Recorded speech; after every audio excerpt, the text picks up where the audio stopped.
Hope you're having a great day today.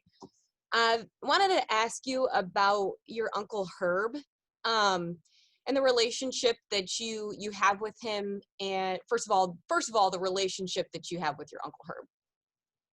Um, it's like if I didn't have a dad at home, and that'd be my other dad. It's like he put the ball in my hands, and our relationship is really special because like we relate so much and we compete with each other so much, and he's taught me a lot about the game of basketball and about life. And that's something that I hope to strive and learn from, not just from when I was a kid, but even now. I still talk to him a whole bunch, and he passes on life lessons to me all the time that I could take with me throughout any part of my life. And I'm forever grateful for that relationship, and I love him to death. He's like one of the best people I know. You guys, I read or heard somewhere that you guys played horse together, and he's a very active wheelchair basketball Oh yeah, player. for sure, for And sure. so, what are those games like when you're playing horse with him?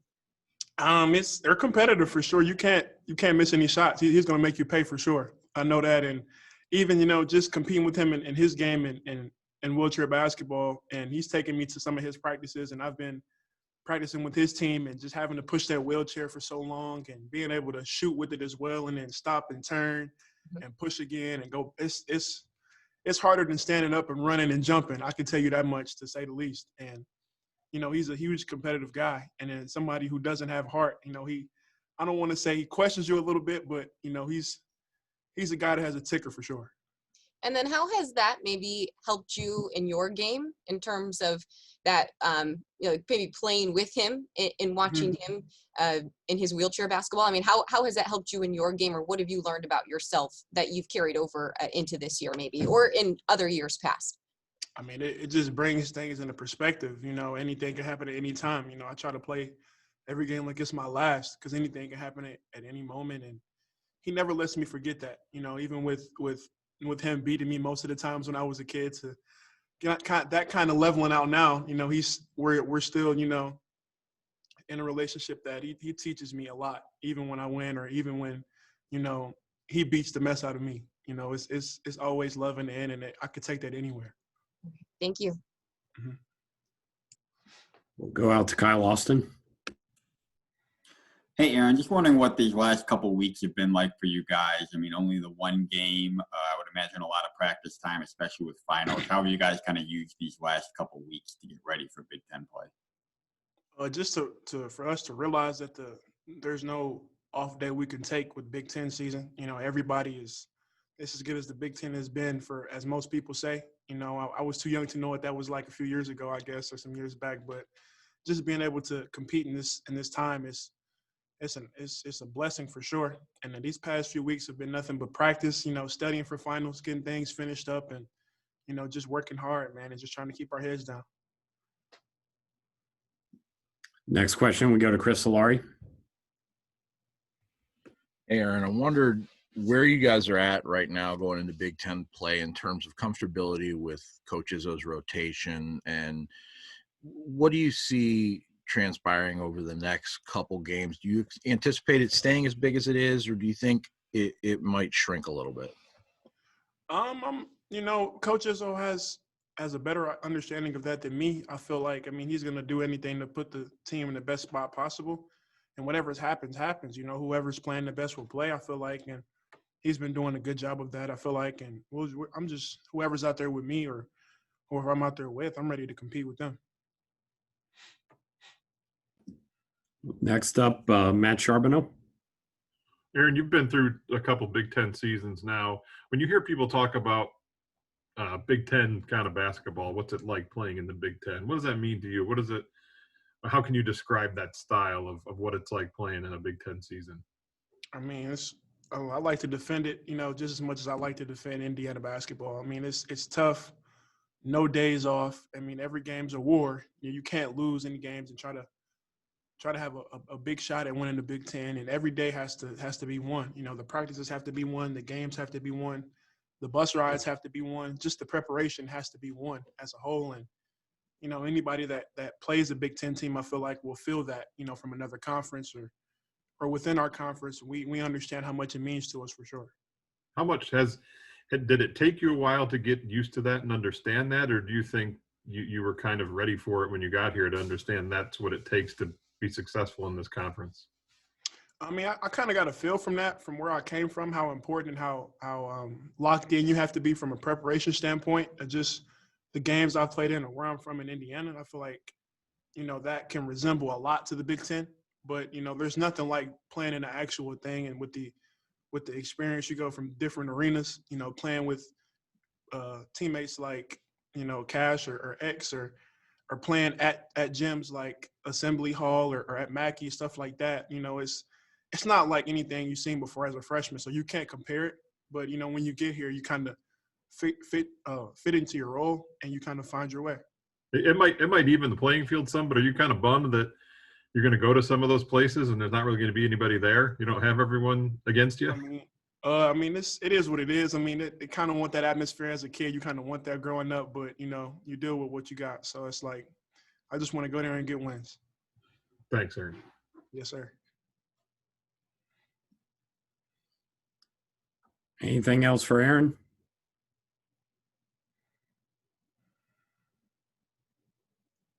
Seeing nothing, Aaron, I'm just going to say thanks for your time. Thank you, guys. I think we have Foster Lawyer up next.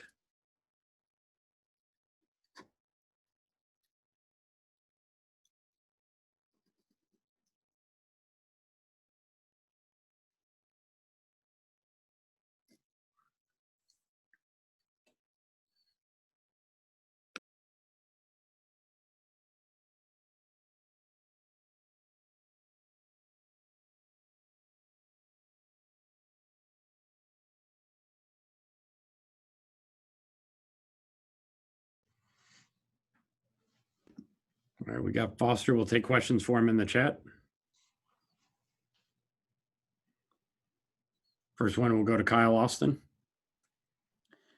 Hey, Foster. Wondering how you think a team's mindset kind of has to change as you go from playing the non-conference games to moving into Big Ten play now. Yeah, I think our team, we have to do a better job of, focusing on the little things, making sure, we take pride in the ball each and every possession. Turnovers has been a big thing that we've stressed in the previous weeks and then going forward. So I think that's something that we definitely got to work on, and just making sure that we know that, with the Big Ten being as good as it is this year, games are going to come down to little things each and every game, and we got to be the team that does those things in order to win at the end.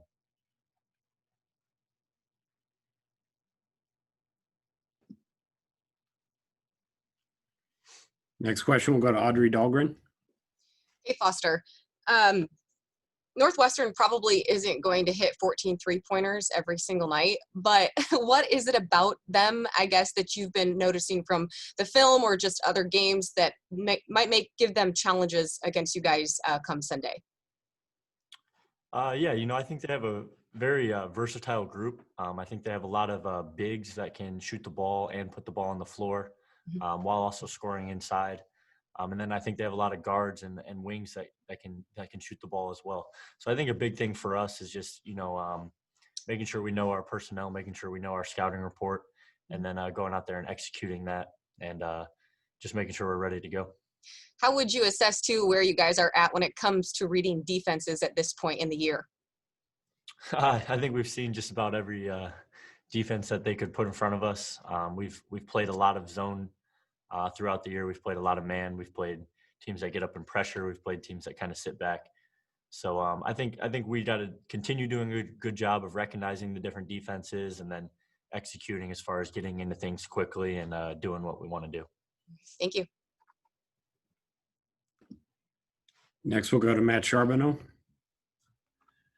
Foster, I'll ask you the same thing I asked Aaron. Basically, it's, this is Big Ten, and it's kind of a whole different world than non-conference play. How would you describe to people what it's like playing Big Ten conference games, and how much better prepared are you to play in it now after you've been here a couple of years?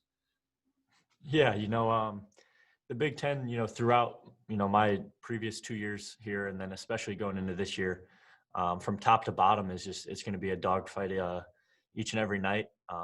especially on the road. It's very hard to win on the road in the Big Ten. And I think this year presents a unique challenge that none of us really have experience with the fan situation. But I think it's important to realize that the first game is a little bit different, but just to know that regardless of where someone's at, kind of in the Big Ten standings, it's going to be a fight, and you better come prepared to play each and every night. Are you going to miss some of those environments without the fans? Even though as tough as it is, it's still kind of cool to be at some of these places where it's packed. Yeah, I think even though an opposing crowd, as good as the Big Ten fans are, might be a difference maker in the games. I think that's something that we miss even when we are on the road. Just the excitement it brings, and just going into those hostile environments, and hopefully walking away with a win is always a good time. Thanks, appreciate it. Our next question is from Chris Solari. Hey, Foster. You go into the season as three-time reigning defending Big Ten champion, but I think I've seen polls say usually around 3-4 in the conference. How are you guys using the past as motivation for the present? And does that matter at this point from a mojo standpoint to know that you guys have done that the last few years? I think it matters because we're going to go out there and do our best each and every night and hold ourselves to that standard of that's what we expect to do. That's what we work for each and every day at practice, is to go out there and hopefully hang another banner in that aspect. And I think it's important to play with that chip on your shoulder, to have that kind of target on your back, and to welcome that, and to know that we got to go out there and play our brand of basketball in order to continue to be successful.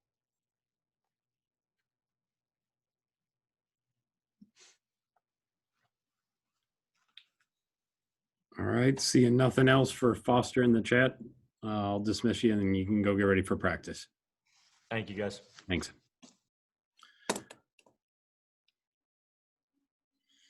We'll be joined by Coach Izzo shortly. Stephen, if you're going to be in witness protection, you should probably change your name on the grid there.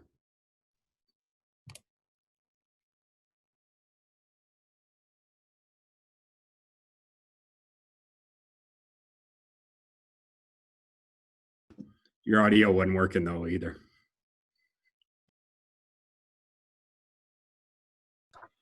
I fully expected to be encrypted audio and sound like muffled and filtered as well.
No. What's that? What time did you wake up?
All right, at this point, we're joined by Coach Izzo. Coach, if you'd like to start us off with an opening statement. Well, yeah, it's a little strange as we go into conference play. We've only had one game in which would almost be 2 weeks after having 6 games in a short period of time. But as we talked about all season, it's going to be adjustments. There's going to be differences. It's not going to be the norm. We tried to get the game this week. We just couldn't get a game. And because of that, we got a little rest that was during finals, and we got some practice time, and that's been good for us. But starting Big Ten play against Northwestern, we'll be right back to the grind. We got 5 games in 14 days, so things heat up quick, including the Christmas Day game against Wisconsin. In Northwestern, it's a talented young group. I mean, they had a pretty good team last year with those freshmen. They were getting better as the year went on. They had one kid leave, and of course their point guard left, but they've got a couple kids back. The Bowie kid who had a lot against us is back. I thought they've done a good job. They've got a couple of transfers, but Nass and Young, Kopp, and Barron are all good players that have got a lot of experience. They've only played 4 games. They've had some interruptions too by maybe the other teams, not necessarily theirs. As I said, Bowie got 26 last year. That's 2 games worth. And Kopp leads the team at 16 per game right now. He can really shoot it at 6'7", and is one of the better, I think, shooters in the whole Big Ten. So they've got enough guys. They've got different guys. They're playing faster. They've got a transfer and a couple young kids in there that make them more athletic. And as we say, they run a lot of stuff. Chris is a good coach. So they had Pitt beat. They were up 18. They were up 5, I think, with a minute left. And then Pitt went down and killed Miami, who beat Purdue. What does it mean? Normal years, it would mean a lot. This year, I don't know, because I don't know who's sick, who's not sick. But I know this. It's a very well-coached team. They're better than they were last year, in my opinion. And it'll be our first conference game, so we're looking forward to it. Our first question will go to Jack Ebling.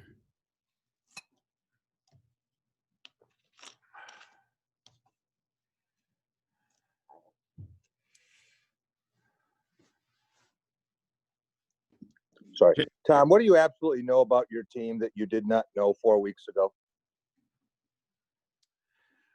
Well, I think the chemistry and camaraderie of this team is so much better than I thought it would be at this point in time. And for all the negatives of COVID, that might be one of the positives, because I think we just banded together. I think we've seen, both Rocket Watts and Foster Lawyer have really adjusted to some things and are playing better. I know that Josh Langford's as healthy as he's been in 3 years. And I think even though we don't look like it statistically right now, I think we still could be one of the better defensive teams I've had. Didn't know that at the time. And, been a little disappointed still with our turnovers. I thought we'd take care of the ball a little bit better. So there's a couple of pluses, couple of minuses. But in general, if I put a cap on the whole thing, I'm trying to be excited about where I think we are and where I think we can go.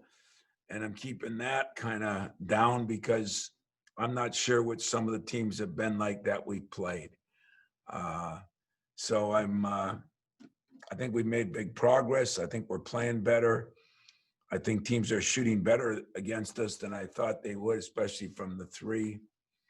And yet we played some very good guards. And so I don't know if that answers your question real well, Jack, but I know this. A month ago, I was not in practice. So since I've been back, it's been more of a joy for me, probably less of a joy for them. Our next question will go to Chris Solari. Hey, Tom, good to see you. I guess from a rotation standpoint, with going into Big Ten, you mentioned about the week off and trying to get that game. I mean, it seems like the last few games you've expanded a little with AJ getting in there. Where do you go now? Do you keep that going without having the reps from the non-conference, or do you try and shrink it, or do you have a target date even at this point you want to try and shrink? No, I don't, Chris. I don't have a target date, and I think some of the players will determine all that. Like I said, there's not a lot of separation, as you know, from certain guys, and we think AJ would have been a guy we would have worked in earlier, but he had the 2.5 weeks out with the knee, and inside, I mean, I've had some meetings with Julius and Marcus and Thomas, and I keep hoping that one guy steps up a little bit more above the other, but you and I both know you can't play them equally as conference season comes in, but we might have to sacrifice a little early. And I think that's part of the turnover problem. I think that's part of the inconsistency at times, and maybe a lapse here or there because they're not as comfortable with each other yet. Even though the chemistry is good, you got to be comfortable on the court. But I still think in the long run, it's going to benefit us. And that's the way I'm looking at it. So I'm going to let the players determine some of it. I'm going to have to do a good job with my staff and trying to separate them. But right now, there's a lot of people that would like to have 11 players that they're playing, or 10. And I'm going to try to enjoy that a little bit. And even though it's a headache in some ways, it's nobody's really dropped down too much and nobody's really stepped up too much as far as those 7th, 8th, 9th, 10th guys, or 8th, 9th, 10th, 11 guys. Next, we'll go to Lindsay Huddleston. Thank you. Hey, Tom, at the beginning of your remarks, you talked about that although this is the start of Big Ten play, it still seems so different. I'm just curious, over the last week or so, what principles have you been coming back to that kind of helped you find some normalcy, or just kind of help you stay steady with all the uncertainty going on? Well, you get to watch games on TV. You see that. There's conference games started in different conferences. That's brought a little normalcy to everything. And today we celebrated. I'm going to have to tell our profs at Michigan State it should be illegal to give a final on the last day of the semester. Give them Wednesday and Thursday. But we had 2 guys that took their last one this morning, and so it's been a strange week. And that as I reflect back, it's been a strange week because we'd hope to have a game. You never have a game during finals, but the situation's different. We couldn't have a game. Then you had finals, and so we practiced a few different times, but it wasn't interrupted too bad. We were able to find a couple pockets, and now we're just, heading forward. We'll have a good practice here this afternoon, hopefully a good one tomorrow, and then play the game on Sunday. All right, great. Thank you. You're welcome. Next, we'll go to Kyle Austin. Hey, Tom, wondering what you've made of the Big Ten as a whole from what you've seen and maybe how it's similar or different than the last couple of years. I guess for the last couple of years, I keep saying it's deeper, but I really think this year it is. I think there's more power. I mean, I get amazed how some conferences, I still think sometimes we don't get the respect we deserve. A team loses a game or something, they drop 10 spots. And other teams, it doesn't happen that way. I still think we've got 4 top 10 teams. I think we've got 5 more top 20 teams. And then I saw where we had a couple teams. I mean, we're 10, 11 deep as far as the top 35. And I'm not sure that's ever been that way. But there's a lot more experienced teams too. You look at an Iowa, you look at a Wisconsin, you even look at Illinois. They're very, very experienced and have 7, 8 of their top 9 or 10 back, and all well coached. So I think teams have tested themselves. Illinois lost a tough game or two, but Iowa's playing awfully well. I think they play Gonzaga this weekend. Wisconsin lost a tough game at Marquette at the buzzer, and other than that, they've been playing real well. And so we'll see. I think the sleeper team in this group right now might be Rutgers. I always thought they'd be good, but when they lost Remy or whatever, I can't pronounce his name right now, but when they lost the kid to Oregon, that was a big loss. And boy, they've just Harper's been unbelievable. And Geo Baker just starting to play. I think they're maybe as good a team. I'm not sure they're not a top 10 team. So Lee's going to be very good. Next question will come from Matt Charbonneau. I know we've talked a lot about the center position and figuring that rotation out. Are you happy right now with where some of your wings are, like with Josh and Gabe and those guys? Are you happy with that rotation right now? And 5 games in, is Josh kind of right about where you expected? And can you see him even taking a bigger leap now that he's kind of, got these 5 games in? And I think Josh is going to take a much, much bigger leap. I really do. I'm pretty happy with the rotation. Foster has played pretty well. We got to get AJ in there a little bit because he can play a lot of different positions. But we're not going to manage Josh's minutes, but we're going to make sure that, we get some consistency now. Aaron shouldn't play 12-minute stretches, That'll be the next part of this that we have to do. Josh misses a game and change some things up. But I'd like to get now where there's some consistency as far as how we're rotating. And I think that will happen. And when it does, I think we'll be a better team. But I also think in Josh's case and in Joey Hauser, they're going to get better. There's no question. Josh has probably had the best week of practice. He looks more athletic to me. Joey's starting to shoot the ball real well again. And I think those 2 guys will determine a lot. Rockets, he's really playing well. I mean, he's really distributing the ball well. And I just love how he's been. And just in watching film, school's done, that's a load for some of these guys. And so I think we're going to get better, but I think on the perimeter, the rotation's pretty good. It's now just getting it down to where they're not playing 10-minute stretches. We haven't had much foul trouble. That's been good other than Joey. And hopefully that'll continue. Our next question will go to Brendan Quinn. We'll keep it going on the rotation. With Julius, it did seem like coming out of Duke and coming out of Detroit Mercy that he was kind of on a trajectory of maybe broadening his role, and last couple games was actually dialed back. I just kind of wonder where he's at in terms of maybe taking on a larger spot in the 5 at the 5 position. Well, as we always do, we're trying to give Marcus and Thomas, experienced guys some. But I told Julius in the last game, I walked down to the bench. with 7 minutes left, and I was going to put him back in. And I said, listen, it's okay with you. I'm going to try to get Marty some minutes because we need to do that. And I actually apologized to him because he had been the one guy that started to separate himself. But Julius is a rock. I mean, he's a very intelligent kid.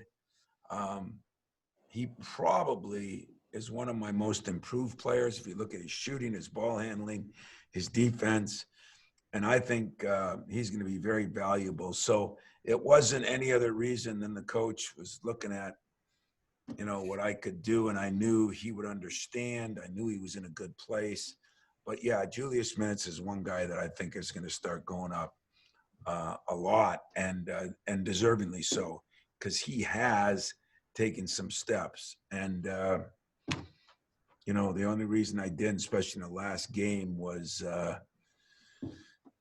trying to get maybe some minutes for Marty, because I think Marty we're going to need, and yet harder to do that as Big Ten play starts, at least at the beginning. And when you look at the five in terms of if you do want to make it more defined in terms of individuals, do you prefer production in terms of, things we see on stat sheets, points, rebounds, whatever, or, consistency of being in the right place, being in position, kind of doing more grinding stuff, because you do have so much production at other places from Aaron to Rock? Yeah, and that's one of the things with Aaron and Josh and Rock and Joey. That's where Thomas Kithier has been so valuable, because he doesn't make a lot of mistakes. He doesn't need the ball all the time. He sets great screens. But I think Julius can do some of that too. The X factor right now is, we need to get Marcus going. And as I said, between not gaining the weight in the summer, there's been some issues. But at the same time, I still think he can really help us. And we've played a lot of smaller teams, as you know. I mean, even Duke was probably as small as they've been. And that's not conducive for the number of bigs either. So I think there were times we played Malik more as a 4 or 5. And I think we'll be able to get into a little better rotation, as, like Northwestern, for example, has got a lot of big guys. And I think that'll be better for some of my bigs. Great. Thanks, Tom. You're welcome. Our next question will go to Audrey Dahlgren. Hey, Tom, I like your vest. It's sharp. Thanks. With Northwestern, they're not going to shoot, or might not make 14 threes every single night. But you mentioned the troubles that you guys have had this year kind of defending the three. So how do you view this game, I guess, when it comes to them and what they're able to do in that aspect? Well, we're worried about Bowie last year because he really 26 points and he had a lot of threes. But the Barron kid and Nance can shoot threes at 6'10", and they've got a couple other guys that are shooting the ball very well right now. And they haven't played the toughest of competition, so you don't know if some is that. But the one thing about three-point shooting, as you mentioned, it doesn't matter who you're playing against. You still got to make the shot. And to make 14 in the game, we had Oakland make 18. Those are concerns for us. We thought the Oakland game, a lot of them were more contested than maybe the game against Notre Dame or something like that.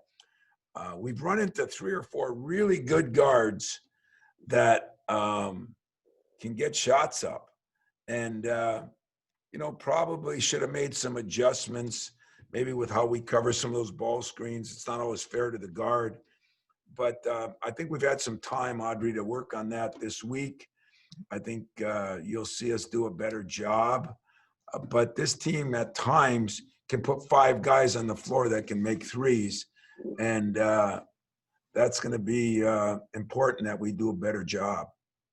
And then one quick question about Aaron Henry, and if the conversations or what you know about his Uncle Herb, and how you feel as though maybe him playing wheelchair basketball with him, or how does that relationship work, and just what do you think that Aaron has learned as a player from his Uncle Herb and stuff like that?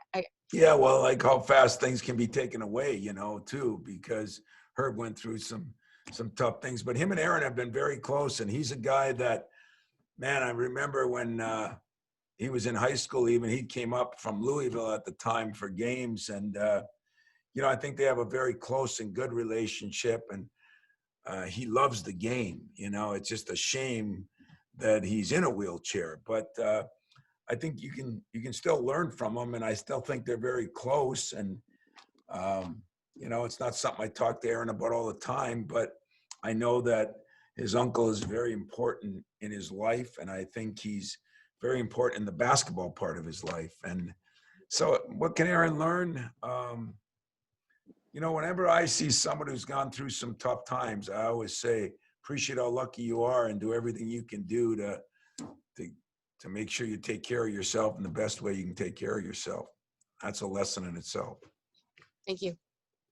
All right, we have time for 2 final questions before Coach has to get to practice. We'll start with Jack Ebling and wrap up with Larry Lage. Jack? Tom, as much as you love football, are you going to be more interested in Ohio State Northwestern, Big Ten championship game, or Gonzaga, Iowa tomorrow at noon? And Brian Kelly just said he thinks that Notre Dame might boycott the college football playoff if they have to go to Pasadena and parents can't be there. Could you ever imagine something like that in an NCAA tournament? No, I can't, but I don't know why Brian would say something like that. I don't know what he said in what context and how it was taken, but it's not like Michigan State or our city, our basketball program, or Notre Dame or theirs. We're in some tough times. I was on a big call yesterday. What do you do at Christmas? We know some of these football programs have had parents up at Thanksgiving and that created some problems. This is no fun for anybody.